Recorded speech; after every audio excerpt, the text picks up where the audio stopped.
सारा बुहुमाव थानाय बाथौ सिबियारि बिथांमोननिसिम आंनि गोसो गोरबोनि गोजोननाय आरो हामलायनायखौ बावहरग्रोबाय। जोबोद मोजां मोनदों जोंनि बे क'क्राझारनि थानाय क'क्राझार नोगोर बागानसालि बाथौ थानसालियाव दुलाराय बाथौ गौथुमनि गायसन सान फालिथायखौ खुंनो मोननानै आं जोबोद गोजोननाय मोनदों। दिनैनि हाबाफारियाव जोङो भारतनि जेनेरेल सेन्सासआव बाथौजिमखौ जेरैखि जाया सोसननो थाखाय जोङो लाहार फाहार खालामदों आरो बे लाहार फाहार खालामनायनि थाखाय बेखौ बुंफोरनो थाखाय जोंनि माखासे जाय बिथांमोनहा बाथौजिमनि थाखाय लेखा लिरदों बिथांमोनखौ जों लेंनानै लाबोदों। बिथांमोनहा बे साफ्रोम बाथौ सिबियारि बिथांमोननो आरो बर' माहारिनो खिन्थानानै होलांगोन। बेजों लोगोसे जोंनि मानगोनां आसामनि आयेननि आफादगिरि बिस्वजित बिथाङाबो फैगोन आरो जोंना आगोलनि गाहाय लेङाइ मावफुं सोद्रोमा खाम्फा बरगयारि बिथाङाबो बे मेलाव नुजाथिगोन। हाबाफारिया आसामनि मोनफ्रोमबो जिल्लानिफ्राय नुजाफैदों। जोङो बारा गिदिर प्रग्राम खालामाखै, अब्लाबो जों मोनसे जिल्लानिफ्राय साबा करि लेंहरनाय जादों। बिथांमोना नुजाफैजोबदों गासिबो।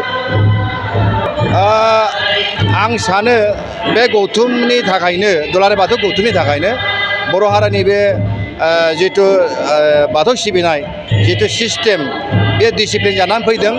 गोदो गोदाय बाथौआ दंखायोमोन, जोङो गामि गामियाव फुजिखादोंमोनबो, नाथाय गौथुम गैयैनि बेलायाव गामिनि सिबिनायनि खान्थिफ्रा एसे खेलिमेलि जादोंमोन।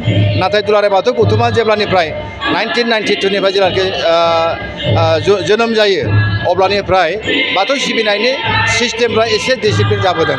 बेखौ आङो आंनि तरफनिफ्राय बुंनाय जाबाय आरो। नोंथाङा सानाय सुनाय बेरामनि जेंनायाव दं नामा? जुदि नोंथाङा देहायाव सानाय सुनायजों भुगिनांगासिनो अब्ला नोंथांनि थाखाय गोजोनथाव खौरां। नोंथांनि थाखाय दं एसआइ निउर' थेरापि सेन्टार।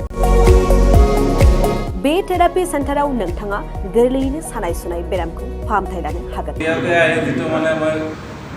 ট্ৰিটমেণ্ট পাইছোঁ, লগে লগে মোৰ মানে শৰীৰটো মানে একদম ফ্ৰী হৈ গৈছে। খোজ কঢ়াত খুব অসুবিধা আছিলে। চাইডটো মোৰ একেবাৰে মানে বহুত বেয়া আছিলে, মানে খোজকাঢ়িব মানে ভালকৈ পৰা নাছিলোঁ। ইয়াত মোটামুটি 3 দিন আহিয়েই মই ভালকৈ খোজকাঢ়িব পৰা হৈছোঁ। सिं सानाय, आफादावरि सानाय, मोदोम जरा सानाय, आइजोफोरनि जेंना, खर' सानाय बायदि बायदि बेरामखौ बे सेन्टाराव फाहामनाय जायो। एसआइ निउर' थेरापि सेन्टारा चिरांनि बेंटल सापागुरियाव दं। बे सेन्टाराव थानानैबो फाहामथाय लानो हानायनि सुबिदा दं। जुदि नोंथाङाबो फाहामथाय लानो लुबैदोंब्ला नैबे मबाइल नाम्बार 7620160459 नङाब्ला 9476977956 आव थोंजोङै जगाजग खालामनो हागोन।